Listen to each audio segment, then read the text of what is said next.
Once again, the science of electronics brings deeper and richer meaning to your lives. Hi, boys and girls, it's me. And we're back in the repair layer for part 2 of I got my buddy's B600TO, and he asked me to get it working for him. So where we left off before is we had the got to the point where we tested the radio, did all the initial checks. As it was functional, and even the selenium rectifier was good. But I think he's looking for a radio that he can almost be, you know, let's say, for lack of a better expression, let's call it a daily driver, something that he can use all the time or frequently if he wanted to. Have a measure of reliability and playability and hopefully last a long time.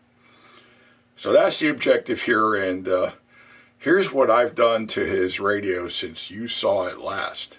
Okay, here's the radio, and I actually had this thing playing for about 3.5 hours yesterday. But before I show you what I did, let me explain to folks, if you wanted to do one of these on your own, here's well, first of all, let me explain what I was going to do. Go back for a cut to the first video. You want to have special attention paid to the filament string voltage. Okay, so in other words, not including the 50A1, but the 5 other tubes, including the precious 1L6, which is resting over here, we want to have, and Zenith has a specification of 8.4 volts or less. Okay, so while I had this thing on and powered up, I took that reading too, and I got 8.35 volts, which is a little bit on the high side. But, you know, all things considered, that's still pretty good, though, too. But, again, my line voltage is higher than probably where this radio was at when it was brand new many years ago. So what we're going to do is this. New selenium rectifier. We're going to put, now, obviously, when you change the selenium rectifier, we also have to pay attention to the dropping resistor. Okay. Over here... the light's not so, let me see if I can light a little bit better here. There are these terrible capacitors right here, 0.047 and 600 volt. Bumblebee caps, they're junk. We're going to take them out and replace them. There's one more over here, which is probably not very critical, but we're going to change this out anyway. This is a 0.1 at 600 volts. Now, my experience in working on these is that these white wax capacitors are actually pretty good. And I didn't measure them all, but I measured like 3 or 4 of them, and they all came out okay. So there's no reason that we're going to have to change them. However, we're going to replace the 4 filter caps. They're on this can here. I forget the values off the top of my head. I think it's 20, 40, 60, 80, something like that. Whatever the values are, we're going to change them, and I'm going to show you how I'm going to do this. I'm not even going to pull this guy out here.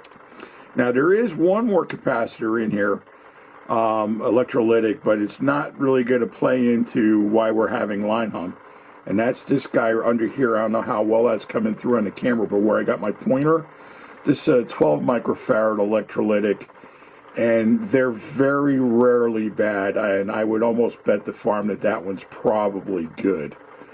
So, okay, 4 new electrolytic capacitors. We're going to have 3 new coupling bypass caps, new selenium rectifier, and new voltage dropping resistor. Now, this isn't coming through very clearly. There we go. Okay, one of the options you have to actually replacing the caps and the selenium rectifier.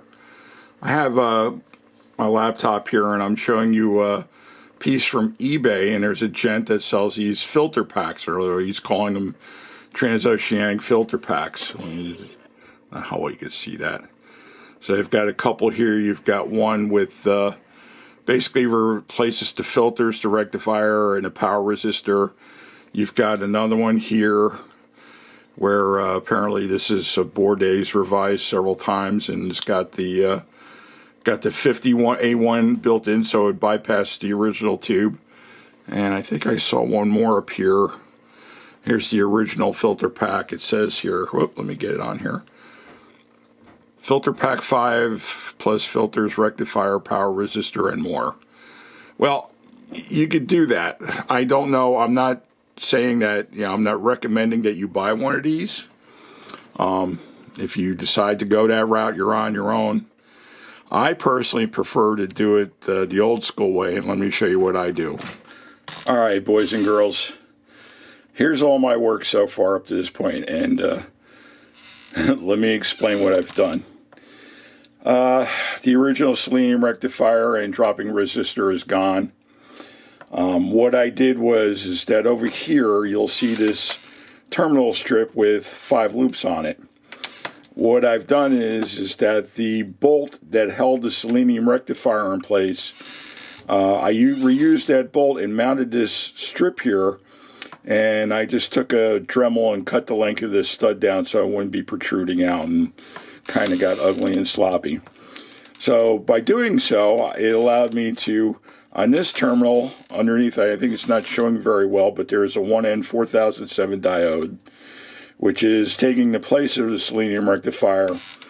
And I had to go with a 200 ohm 5 watt resistor to drop the voltage down to, when I checked it, I think it was 99.7 volts or something like that. On the schematic was 100 volts. So that worked out pretty well. Also, by using this strip, I have 3 more terminals. Now, this center terminal is also grounding the chassis out, and I really can't use that loop because there's nothing to hook up to here without grounding it to the chassis. So I'm only utilizing this for the selenium rectifier, and then I've got 3 of the filters connected up to the other 3 tabs here. And then the 4th, I've basically utilized a little bit of space that I generated with removing some of the wiring and stuff here to put the, this is the 200 microfarad, I think at 10 volt or 12 volt or 16 volt, I forget what it is. But this is basically for the filament string. This is the cap for that. So these are the 3 new caps here. Some of you might be saying to yourself when you're looking at this 200 ohm resistor, first of all, I'm going to say this up front, I've never had to go with a resistor this high before, but to get it to match up to the schematic, I had to do that. I had to go this route. So the 2 things you have to pay attention to is the dropping resistance, getting this correct past the dropping resistor to achieve the voltage that, get it as close to whatever it says on the schematic as possible. And also the filament string, and Zenith has a specification for this, is that the filament string for not necessarily the 50A1, but the other 5 tubes, or even if you're doing an earlier Trans Oceanic, they're not really supposed to exceed 8.4 volts. Now, I may be faux pieing this, but it's 8.42 volts. That's what I ended up with. But I had to literally change the resistance here, I think 3 times before I kind of got to where I was happy, and I think the filament string will be happy and not burn out any tubes. So that was just, sometimes when you change the dropping resistor, you kind of have to experiment a little bit. So you'll want to go to some kind of either 3 to 5 watt dropping resistor, and I wouldn't go beyond a 5. This is a 5 right here, and that should work. Oh, and one other thing too is to get the voltage, the filament string down a little bit more, there was a 560 ohm resistor here on the other side of 50A1. I actually brought that up to 680, and that allowed me to get to a better voltage for the filament string here. Before I changed this, it was even I think it was 8.85 or some really ridiculously high number. So I actually changed this 560 and went with a 680, and that kind of made the filament string more reasonable. So sometimes you have to do a little experimentation, and it took me quite a while to get it to that point. But now I'm happy with everything. I test played the radio for about 3.5 hours yesterday, and had it on a local station and seemed pretty happy. However, the radio still needs an alignment, and let's just move on and go with the next step. Okay, now if you remember from the opening video, there was a little bit of a complaint that was saying that we had some stiff tuning. So I guess somebody was playing this radio in a bar and it became, stiff to tune, I guess. I don't know. All right, so I've already done the work, and now it's still a little stiff, but it's a lot better than it was. So once the knob is on here, I think it'll perform a little better. I think it also needs to be it needs to be used. I mean, it's sat for quite a while, so, but it's certainly better than it was.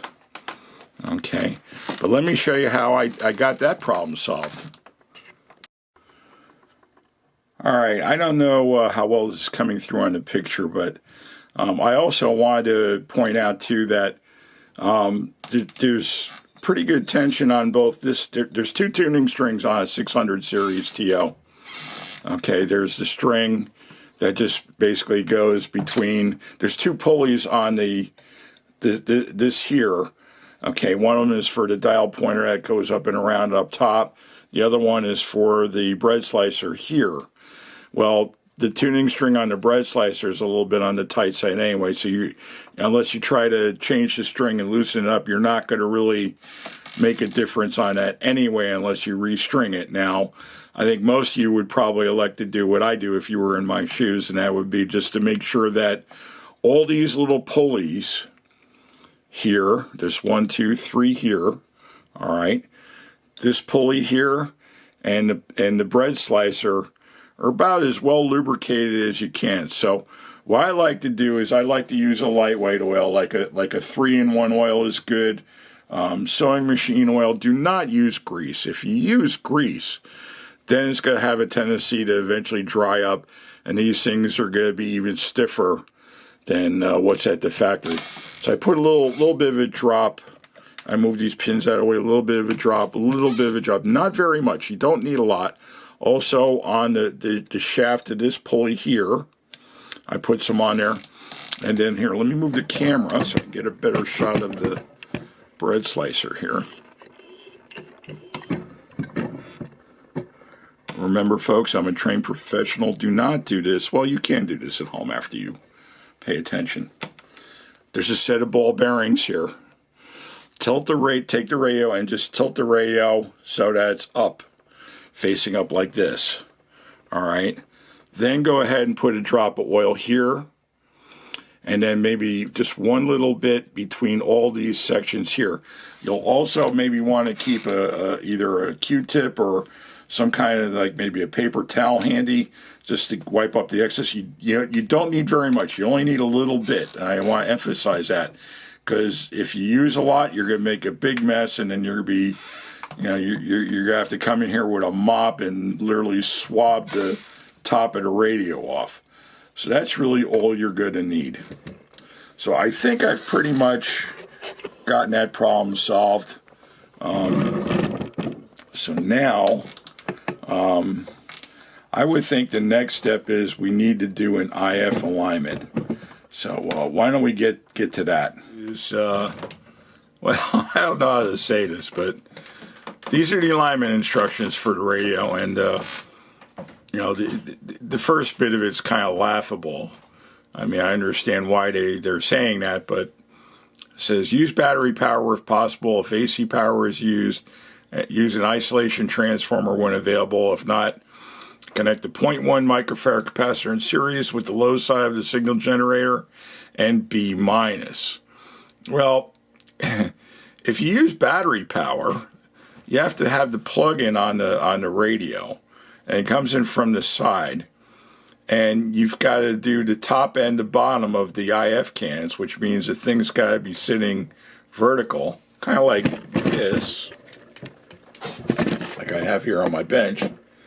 And if you got, I gotta get a pointer. If you had the plug on the bottom of the chassis, like on this side, this thing's going to be like tipsy-whipsy and it's going to fall down on you. The minute you try to go in through the bottom or from the top, if you press too hard, it's going to... I almost knocked the camera over. It's going to fall over this way.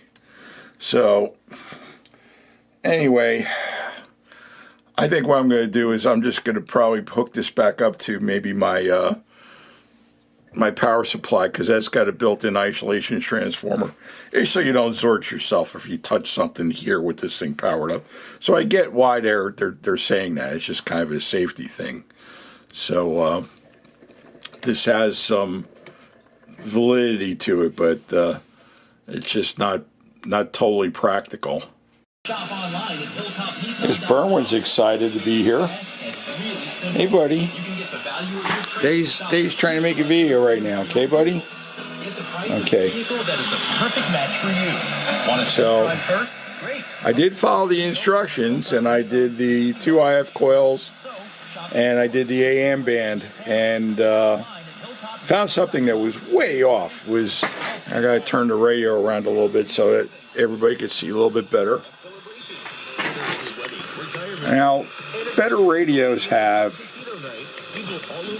you have basically a section here.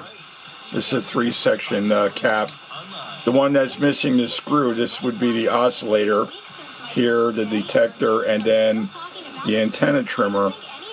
And then back here, there's actually a little hole. It's here. Let me tilt this up a little bit. Now you can see a little bit with the screw slot. And that's a padder. So your better radios have a way you could tune and pad the AM band, which the Trans Oceanic tube radios did. Now, that being said, the trimmer basically does a lot toward the last 2/3 of the AM band. I would say from maybe about say 90 kcs on, and then the closer you get to the left side of the dial, from maybe 530 kcs up to about 800, the padder, that little screw slot that I just showed you, comes in, and you have to trim all that out. And then it's just a matter of getting the needle as you tune up and down like this, that, you know, once you find a station and you get it on there, like right now, I'm probably going to get banged for that. Well, that's WOR, and that's 710. The other thing I had to do was I had to move the needle, or move the pointer, slightly this way to the left, so that everything would line up to scale properly on the AM band. So you want to do all that, and then next what we got to do is go through each individual shortwave band and just get them all tuned up, and I'll show you how to do that.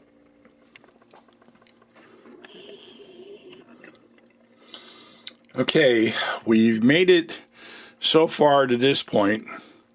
Okay, so now the next thing to do is we have to do the rest of the shortwave bands. The first band we're going to be working with is the 4 to 9 megacycle band. There's 3 trimmers for that. I'll show you that in a second. And it's like same thing. You kind of trim high and pad low.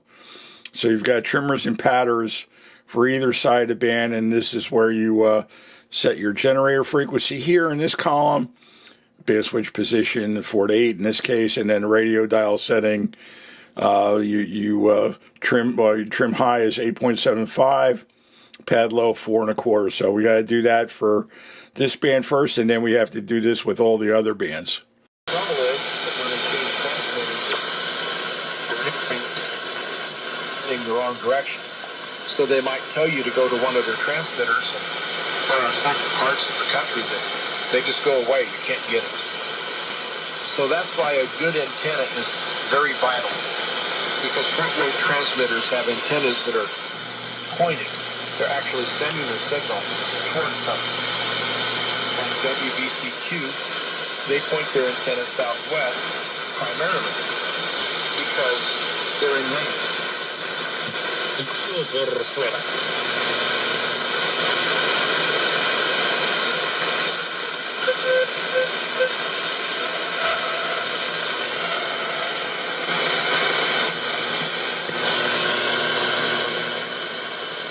everything radio should be. And if I go to other WBCQ frequencies, I can pick them up faint.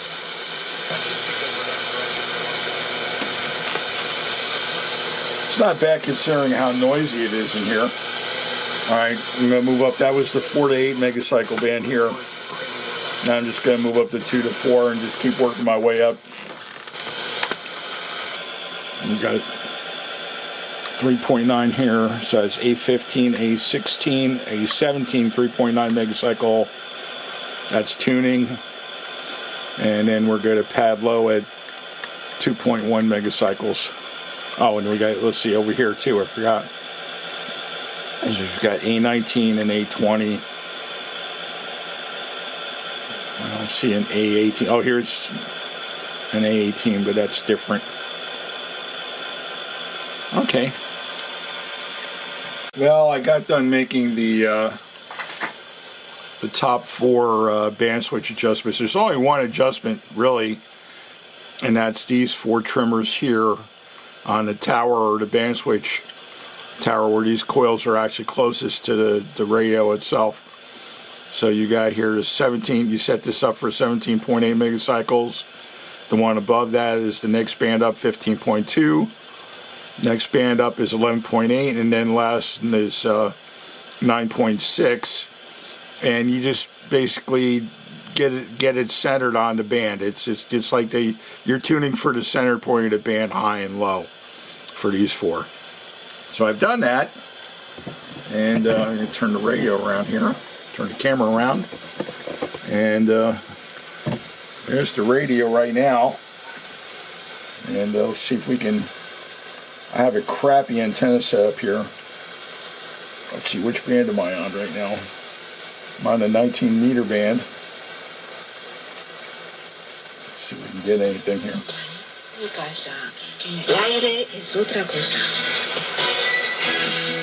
So this is basically going to my 600 ohm ladder line that's outside, laying on the ground right now until my house gets remodeled. So outside, and we're doing some contractor work right now. Once that's all done, we'll actually rehang a real antenna, and I can actually use my HF rig again.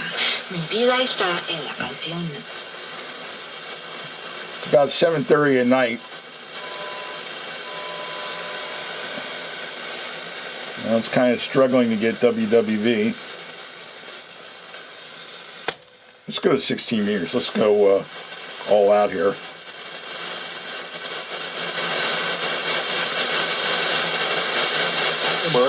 A Venezuela tem entidades internacionais que vão observar essas eleições, né? Então, por exemplo, so I'm actually picking up a station at 16 meters, and it's starting to get dark right now, so that's a good sign. That means this radio is pretty healthy.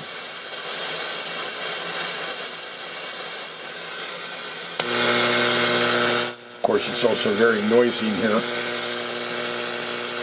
I'm on the 31 meter band.